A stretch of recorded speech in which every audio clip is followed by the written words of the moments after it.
ஆண்டவரும் இரட்சகருமாகிய இயேசு கிறிஸ்துவின் ஒப்பற்ற நாமத்தில் 2025 வருஷத்தின் புத்தாண்டு நல்வாழ்த்துக்களை உங்களுக்கு தெரிவித்துக் கொள்கிறேன். இந்த புதிய வருஷத்திலே கர்த்தருடைய பரிபூரண நன்மையினாலும் பரிசுத்த ஆவியின் பலத்தினால் உங்கள் நம்பிக்கை பெருகும்படி சகலவித ஆசீர்வாதங்களினாலும் கர்த்தர் உங்களை ஆசீர்வதித்து உங்கள் இருதயங்களை நிறைய பண்ணுவாராக என்று சொல்லி கர்த்தருடைய நாமத்தினால் நான் உங்களை வாழ்த்துகிறேன். கர்த்தர் தாமே உங்களுக்கு முன்பாக போவார். கர்த்தர் உங்களை விட்டு விலகாமல் இருப்பார். கர்த்தர் உங்களுக்கு முன்பாக போவார். கர்த்தர் தாமே உன் முன் நின்று சத்துருக்களை துரத்தி ஜெயத்தை தந்தருளுவாராக என்று சொல்லி கர்த்தருடைய நாமத்தில் உங்களை அன்போடு நான் வாழ்த்துகிறேன். இந்த வருடம் உங்களுக்கு ஆசீர்வாதமாக இருக்கும்படி ஆண்டவருடைய சமூகத்தில் ஜெபிக்கிறேன், ஜெபிக்க போகிறேன். தேவ கிருபை உங்களோடு கூட இருப்பதாக. ஆண்டவருடைய நாமத்திற்கு மகிமை உண்டாகட்டும். இந்த வருஷத்தின் இந்த முதல் நாளில் இந்த வருடத்திற்கான தேவனுடைய வாக்கு தத்தங்களுக்காக சில மாதங்களாக தேவனுடைய சமூகத்தில் என்னுடைய மனதை செலுத்தி ஜெபத்தில் நான் காத்திருந்த பொழுது பரிசுத்த ஆவியானவர் என்னுடைய இருதயத்திற்குள் வைத்த அவருடைய வேத வார்த்தை சங்கீதம் 138 சங்கீதம் 3வது வசனம். நான் கூப்பிட்ட நாளிலே எனக்கு மறு உத்தரவு அருளினீர். என் ஆத்துமாவிலே பலன் தந்து என்னை தைரியப்படுத்தினீர். சங்கீதக்காரனாகிய தாவீது சொல்லுகிறான், நான் கர்த்தரை கூப்பிட்ட நாளிலே எனக்கு மறு உத்தரவு அருளினார். இந்த வருடம் ஆண்டவர் உங்களுக்கு மறு உத்தரவு அருளுவார். நீங்கள் கூப்பிடுகிற நாளிலே, நீங்கள் கூப்பிடுகிற நேரத்தில் ஆண்டவர் உங்களுக்கு மறு உத்தரவு அருளுவார்.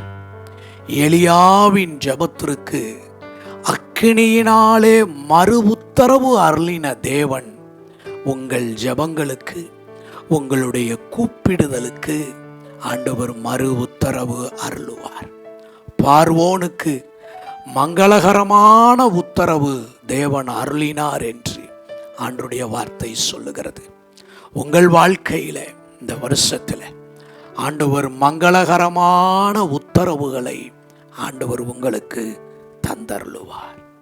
நான் கூப்பிட்ட நாளிலே எனக்கு மறு உத்தரவு அருளினீர் என்பது தாவீது தேவனை குறித்து கொடுக்கின்ற சாட்சியாய் இருக்கிறது. நாம் எப்பொழுது வேண்டுமானாலும் தேவனை நோக்கி கூப்பிடலாம். அவருடைய கிருபாசனத்து அண்டையிலே நாம் எப்பொழுதும் எந்த நேரத்திலும் நாம் அவரை கெட்டி சேரலாம். அவர் உறங்குவதும் இல்லை, அவர் தூங்குவதும் இல்லை. நான் கர்த்தரை நோக்கி கூப்பிடுவேன், கர்த்தர் என்னை விடுவிப்பார். நான் கர்த்தரை நோக்கி கூப்பிடுவேன், அவர் எனக்கு மறு உத்தரவு அருளுவார் என்பது தான் தாவீது கர்த்தரை குறித்து கொடுக்கின்ற சாட்சியாய் இருக்கின்றது. இந்த பெரிய வனாந்தரத்திலே தன்னுடைய மந்தையை மேய்த்து கொண்டிருந்த பொழுது சிங்கங்களும் கரடிகளும் அவனையும் அவனுடைய மந்தையையும் கவ்விக்கொண்டு போகும்படி அவனுக்கு எதிராக வந்தபோது கர்த்தரையே அல்லாமல் அந்த வனாந்தரத்தில் உதவிக்கு யாரை நோக்கி தாவீது கூப்பிட்டிருக்க முடியும்? தாவீது சொல்லுகிறான், நான் கர்த்தரை நோக்கி கூப்பிட்டேன்.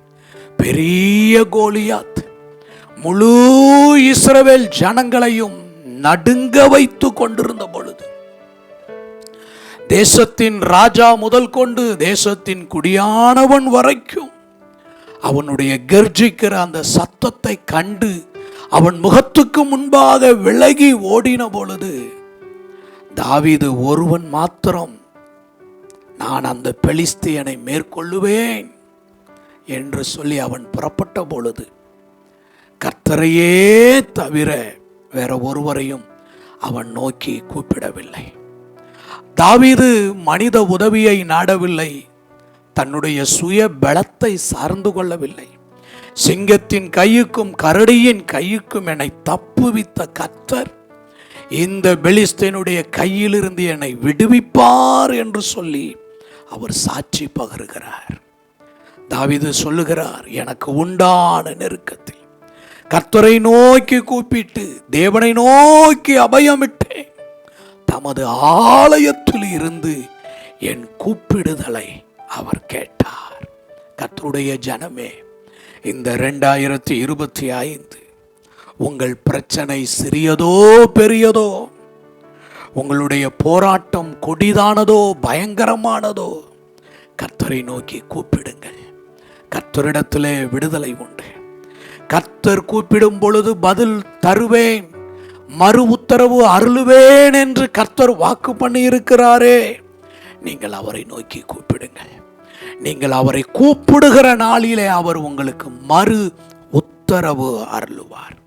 நீங்கள் பேசும்போதே அதை கவனிப்பார். நீங்கள் கூப்பிடும் பொழுதே நீங்கள் அறியாததும் உங்களுக்கு எட்டாததுமான பெரிய காரியத்தை ஆண்டவர் செய்வார். கர்த்தருடைய நாமத்துக்கு மகிமை உண்டாகட்டும். எசேக்கியா ராஜா வியாதிப்பட்டார். நீர் மரித்து போவீர், குடும்ப காரியத்தை ஒழுங்குபடுத்தும் என்று ஏசாயா தீர்க்கதரிசி திட்டவும் தெளிவுமாய் கூறிவிட்டு போய்விட்டார். எசேக்கியா செய்தது என்ன? தம்முடைய முகத்தை சுவர் பக்கமாய் திருப்பி கர்த்தரை நோக்கி கூப்பிட்டார். கர்த்தர் உடனே எசேக்கியாவின் ஜெபத்தை கேட்டு, கர்த்தர் உடனே எசேக்கியாவின் ஜெபத்திற்கு மறு உத்தரவு தந்து அவருடைய ஆயுசு காலத்தில் 15 வருடங்களை கூட்டி கொடுத்தார். நாம் கர்த்தர் உண்மை உள்ளவர், அவர் வார்த்தையில் உண்மை உள்ளவர், தம்முடைய வாக்கு தத்தத்தில் உண்மை உள்ளவர். இந்த 2025 வருடம் கர்த்தர் உங்களுக்கு வாக்கு கொடுக்கிறார். நீ கூப்பிடும் பொழுது நான் உனக்கு மறு உத்தரவு தருவேன். எப்படிப்பட்ட மறு உத்தரவை தருவார்? ஆண்டவரை கூப்பிடும் பொழுது அவர் தருகிற மறு உத்தரவு எப்படி இருக்கும்? ஆண்டவருடைய வார்த்தை சொல்லுகிறது, நீ அறியாததும் உனக்கு எட்டாததுமான காரியத்தை தெரிவிப்பேன். ஆண்டவர் இந்த 2025 உங்களுக்கு தருகிற அவருடைய மறு உத்தரவு நீங்கள் அறியாததும் உங்களுக்கு எட்டாததுமான பெரிய காரியத்தை ஆண்டவர் உங்களுக்கு அறிவிக்க போகிறார். தம்மை நோக்கி கூப்பிடுகிற யாவருக்கும் உண்மை உள்ள கர்த்தர் இந்த வருஷம் உங்களுக்கு உண்மை உள்ளவராயிருந்து ஆண்டவர் உங்களுக்கு மறு உத்தரவுகளை தருவார். உங்கள் ஜெபத்திற்கு பதில் தருவார். உங்கள் மன விருப்பங்களை, உங்கள் மன வாஞ்சைகளை ஆண்டவர் நிறைவேற்றி தருவார். நாம் ஜெபிப்போமா? அன்பின் நல்ல ஆண்டவரே, இந்த நல்ல வேலைக்காய் ஸ்தோத்திரம். இந்த 2025 எங்களுக்கு நீர் கொடுத்திருக்கிற உம்முடைய வாக்கு தத்தத்துக்காய் ஸ்தோத்திரம். நான் கூப்பிட்ட நாளிலே எனக்கு மறு உத்தரவு அருளினீர் என்பது உம்மை குறித்து கொடுக்கின்ற சாட்சியாயிருக்கிறது. இந்த நாட்கள், இந்த வருடங்கள் நாங்களும் அப்படிப்பட்ட சாட்சி சொல்லும்படி, நான் கூப்பிட்ட உடனேயே கர்த்தர் எனக்கு மறு உத்தரவு தந்தார் என்று சொல்லும்படி நீர் எங்களுக்கு தரப்போகிற மறு உத்தரவுக்காய் ஸ்தோத்திரம். எங்கள் ஜெபங்களுக்கு தாமதமே இல்லாமல் பதில் தருகிறதற்காய் ஸ்தோத்திரம்.